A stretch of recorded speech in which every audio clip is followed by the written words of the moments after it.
All right. And we're live. Welcome, everyone. It's a beautiful Wednesday, a lovely fall day here in Vancouver, and we have these two lovely ladies with us.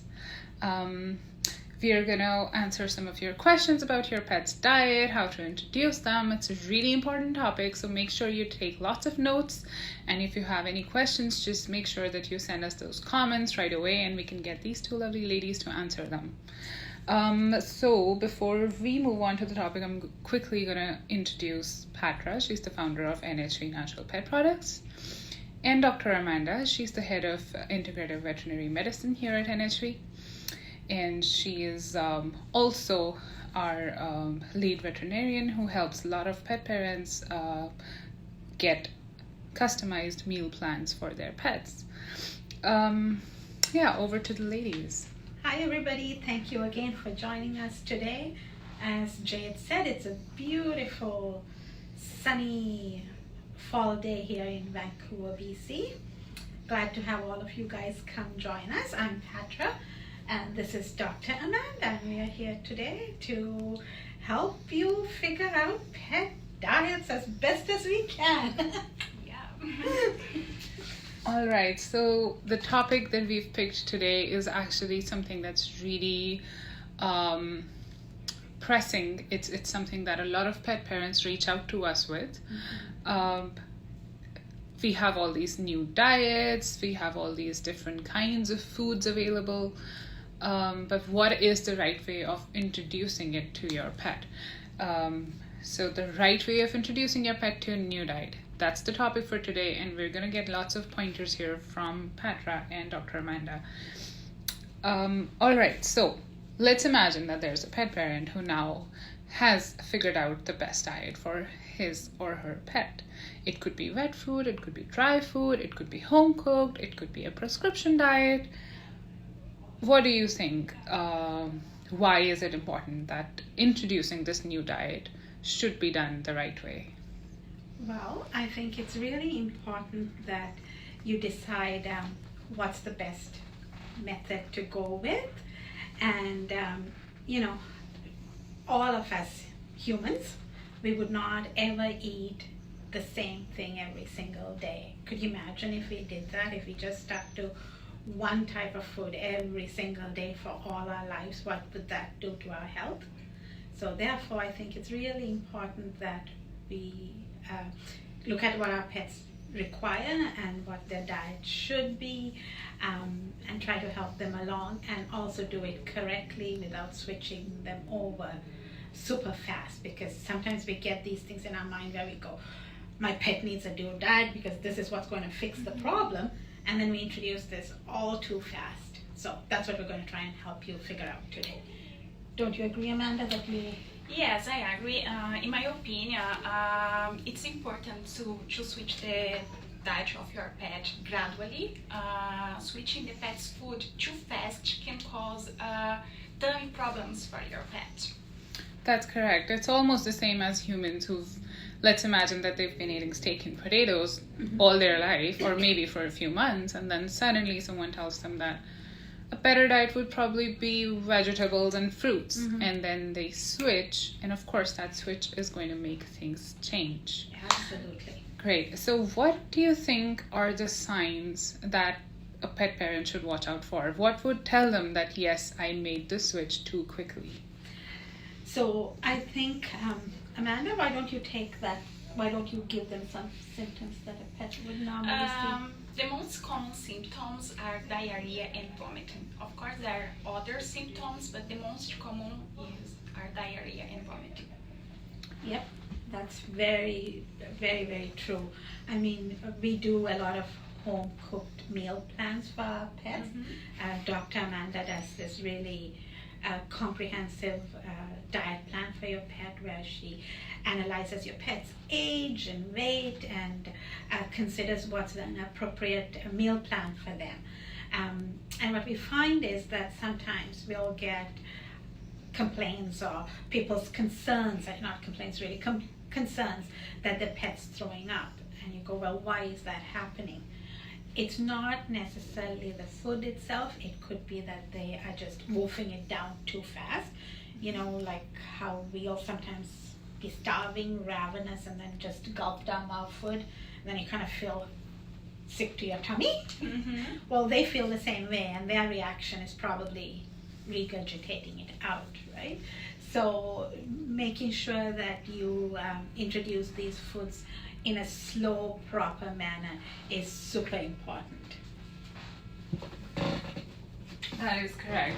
And another thing that we also notice is that when we change the food to home-cooked food, pets are really excited with all the new flavors and all the new smells, so they will eat it too quickly or maybe just too much, right? And they can obviously end up throwing up a little bit, and that's a part of the transitioning, which is why we're all here, guys, which is why we're talking about how to transition your pet to a new diet. Okay, another situation that we often see is too many things being introduced to pets at the same time. So that could mean a new diet, a new supplement, or new medications.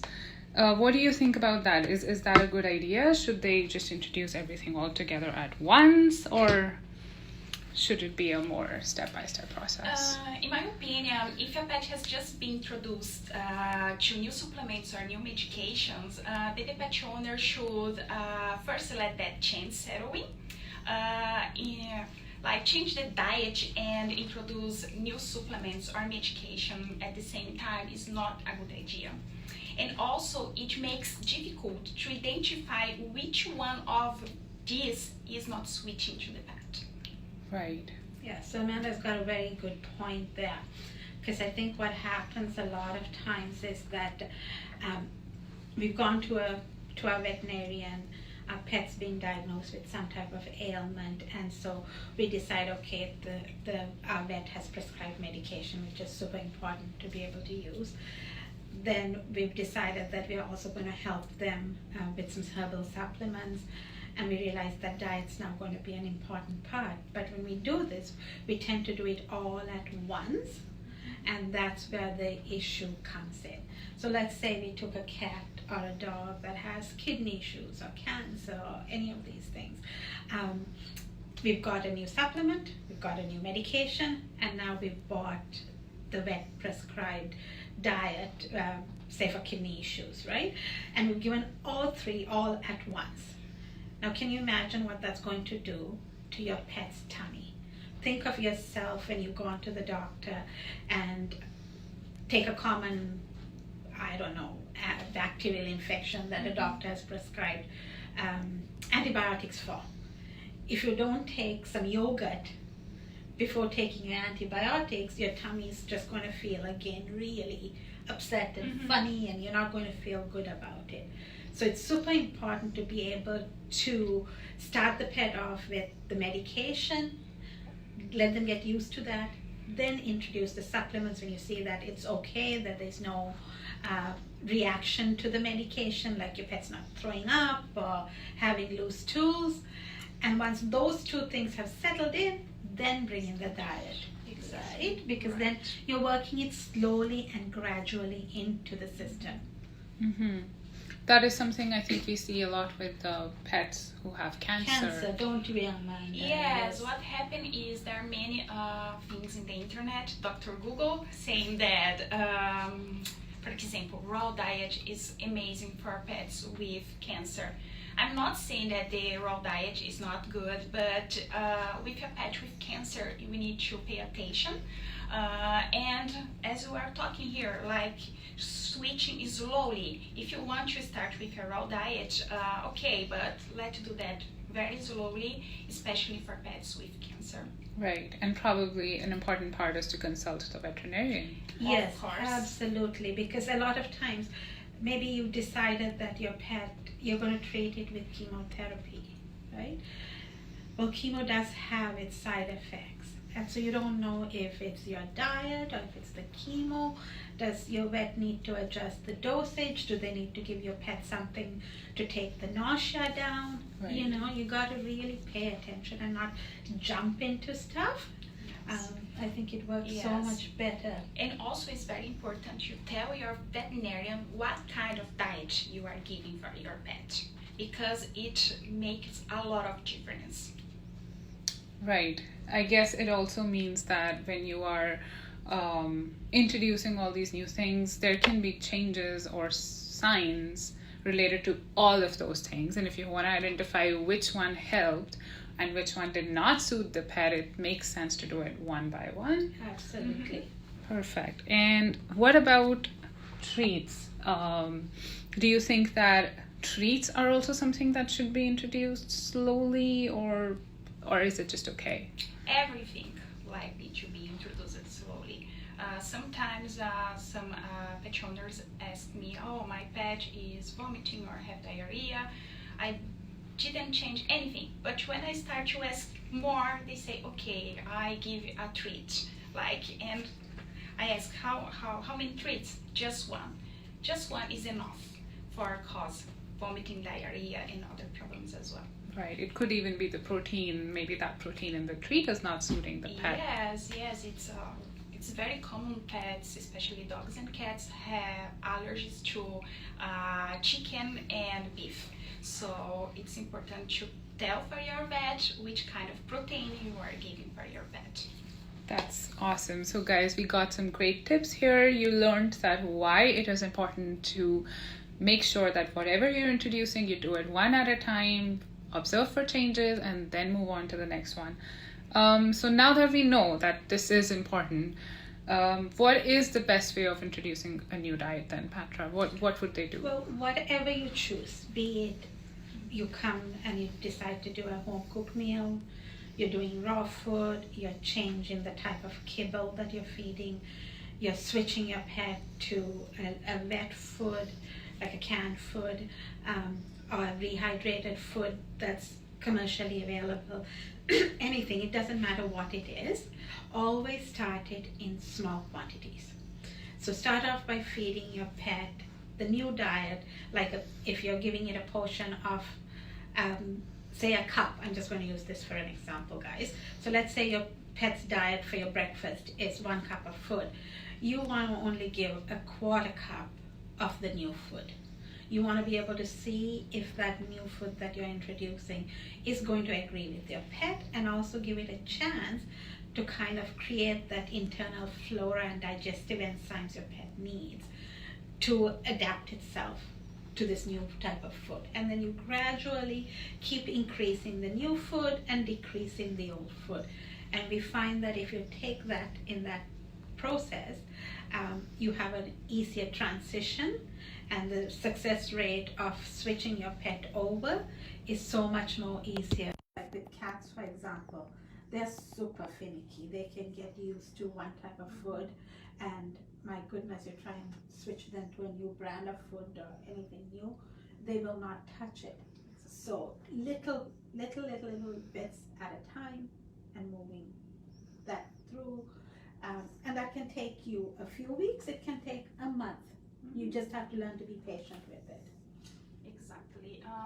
Also, I like to work with diets in phase. So for example, the phase 1, I introduce just 2 ingredients. The phase 3, more ingredients. And also, I believe that it's good you give the new diet for your pet in the morning. When you are at home, for example, because you can watch your fur baby, you can see if you have any reaction, and help them as well. Also, the daytime gives the pet enough time to digest the food properly. That's great. So just summing it up for everyone, introducing a new diet, do it in small portions. Introduce a small portion of the new diet to the standard portion of your old food, and slowly with every meal or with every new day, increase the portion of the new food and decrease the portion of the old food until you finally made the switch. This process can take a few days, or it can take even up to a few weeks. It really depends on how your pet is doing. And Dr. Amanda gave that wonderful tip that whenever you introduce a new food, try to do it when you are around the pet. So maybe on your weekend or your day off, and preferably in the morning so that the pet gets the chance to digest it and you can observe closely how it's working out. Okay, and what about supplements? Are there any supplements that can help make this transition easy? Absolutely. So when you're going through a pet diet transition, I think what we see most is loose stools.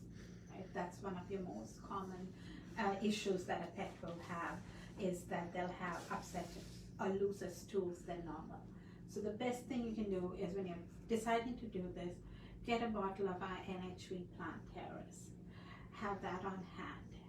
Plantaris is a wonderful, wonderful herbal supplement that really helps gut flora.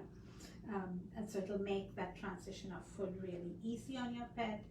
Yucca is another really good thing to have on hand. Super good product for digestive issues as well. And then if you experience maybe an allergic reaction to a new food, and it could be anything, if you're buying commercially prepared stuff, it's good to have a bottle of Stimmune on hand too as well. I guess Stimmune would make sense if the reason why you're making the diet transition is because you found out that your pet has food allergies and now you're trying to transition him to a new food, and Stimmune can help reduce the allergic reactions, right? Absolutely, yeah. Okay, and Dr. Amanda, do you have some suggestions? I like Pet omega-3, which is a great supplement. The fish oils aid digestion and support the intestines. I also like multi essentials. Is a multi vitamin that helps fill any nutritional voids and make sure that your pet doesn't miss out on any nutrient when you are change the diet. That's correct. They can get a little picky around then, and so multi-essentials can help make sure that they're getting the nutrients they need. Absolutely. Like Amanda says, you want to make sure that there is no nutritional void because you're transitioning them through. So having something like a multi-essential and omega-3 that you're giving them, that really, really helps. And omega-3 is wonderful, not just for digestive, but for coat and skin health, for joint health, for heart health, for everything. So you're providing added benefits as well. Those are some great suggestions of supplements, and we have a few questions of people looking for recommendations for some specific cases. Okay.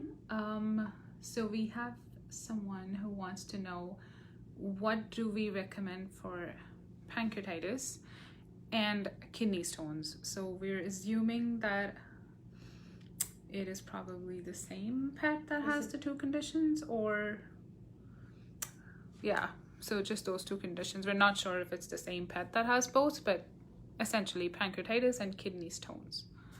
Okay, for kidneys stones, I would suggest trips, and for pancreatitis, mellit, and I'll let Patra explain about the supplements, why they are good. Yeah, are they looking for supplements or diet? Are they looking for supplements? At this point, okay. yes. So Tripsy is a product for anything related to kidney.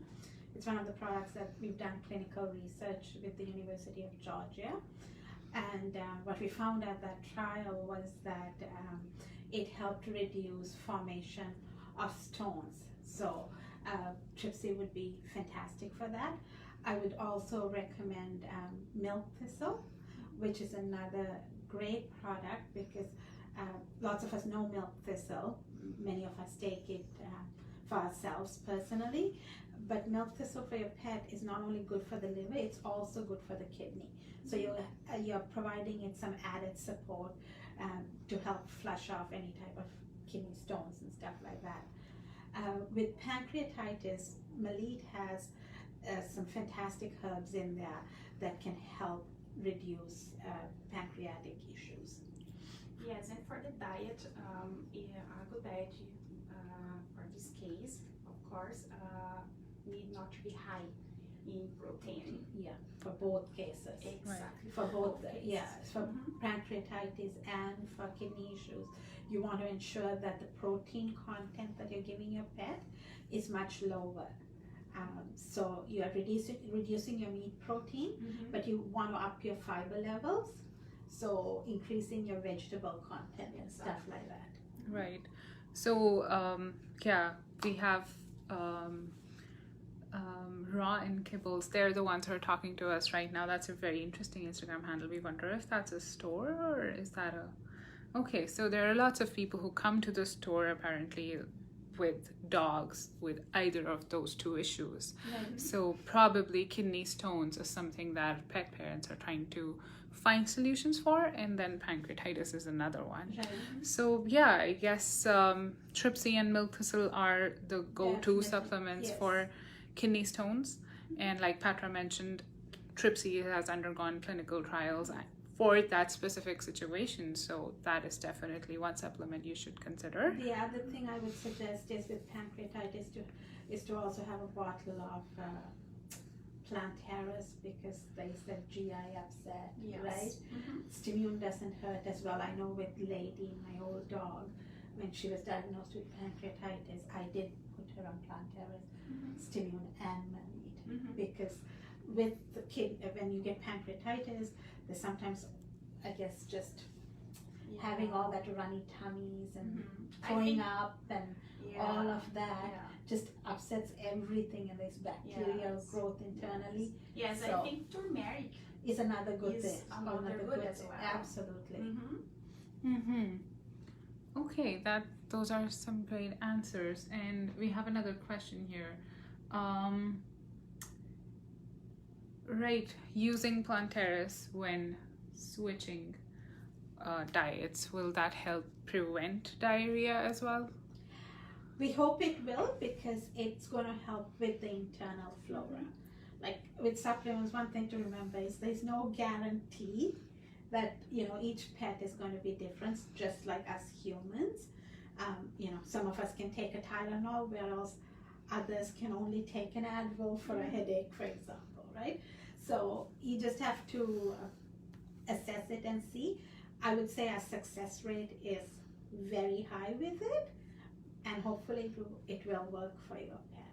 Probiotics can be very helpful as well. Yes, absolutely. So probably keeping some probiotics and Plantaris as preventative help makes sense.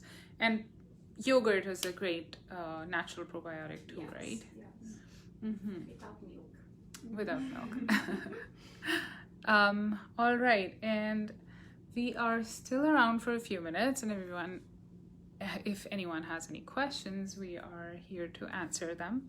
The other thing I would say is if you are transitioning your pet due to an ailment, and you find that your fur baby does have loose stools, sometimes the best thing to do is to stop feeding them anything that you've introduced, and just do chicken broth and white rice. Because that really helps calm the tummy down, and then again start off slow. So just take a break. Just take a break, because now the tummy's gone into a state of inflammation, and you want to try and reduce that inflammation. And simple things is what's important at that point. You want to make sure your pet is hydrated, so that's why the broth is really beneficial, and most pets love broth. So we do have a recipe on how to make chicken broth. I think it's on our YouTube channel and our blog, so just log on there and you'll be able to get that, and then just mix that with some plain white rice. That's a super helpful way of dealing with it as well. Is the rice, is there any specification? It's just regular long grain rice, steamed and cooked? Yeah, just regular long grain rice that we would eat, white rice. Just something that fills them up, right? All you're trying to do is give them something that's simple, that fills them up. You know, if you're in a hospital or you're sick, the doctor will say, just have plain toast. Don't even have butter, right? Just a piece of plain toast. Why is that? Because you're just trying to get your body to absorb food in a slow manner and easy to digest manner. Yes, it's important that the broth doesn't have any onions and garlic. Absolutely. Because they're super toxic for pets. Yeah, Right. so just don't go buy a can of store-bought broth. If you're doing that, then make sure that it is a broth that's made for pets, because as Amanda was saying, onions and garlic is toxic for your pet. Or you can do the homemade one that we have. And Yes. It's easy to do. We have a recipe. Guys, if anyone needs it, just leave a comment, send us a message. We'll send you the link to the recipe. And we also have a bone broth on the website that you can purchase if you'd like. So essentially, these few minutes that we spent with you today are our efforts towards explaining to you that whenever you're introducing something new, take it slow. Everyone always looks up to Google for answers. There's no harm in doing that. Do your research, but before you start introducing something, consult someone. You can talk to us as well. We have a vet team here. Dr. Amanda is here. And we have NHV pet experts. You can just send us emails and we'll help you, guide you. Or you can talk to your veterinarian, of course. That's a great option as well. And yeah, just take it slow, keep us updated, and we're here to help your pets. Absolutely. So thank you for joining us, everyone. And again, like Jade was saying, the team here at NHV is super passionate about helping pets out there. So don't feel like you're out there doing this on your own. You do have a great team here, and we are happy to help answer questions and guide you through as you need it. Awesome. We had some new people join us just recently, so we're just going to quickly sum up the main part of today's conversation, which is introduce a new diet in small portions along with the standard food, and slowly increase those portions and decrease the portions of the old food. And it can take a few days, it can take a few weeks for you to make the switch. We have supplements that can help you make this transition easily. Just reach out to us whenever you need that help. And that is it. That is all of us. That's me, Jade, Patra, and Dr. Amanda signing off. Till next time. Bye. Bye.